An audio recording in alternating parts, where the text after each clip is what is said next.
Hi and welcome back to another quick guide. Today, I'll teach you how to export phone numbers from Android. Exporting phone numbers from Android lets you create a backup or move contacts to another device or account.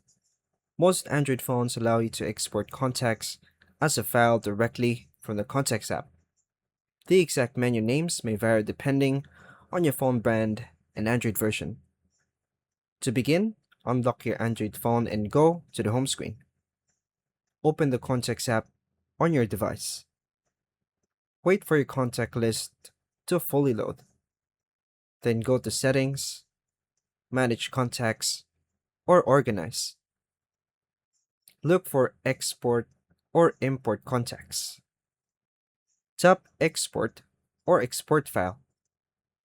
Choose the account or contacts you want to export. Select all contacts if you want every phone number if there's an option. Tap Export to move forward. Choose a storage location on the phone, then confirm the file name, usually ending in VCF. Tap Save or Export to create the file. Wait for the export process to finish. Then find the saved contact file in your Files app and share or back it up. And that's all for now, folks. Thank you for watching.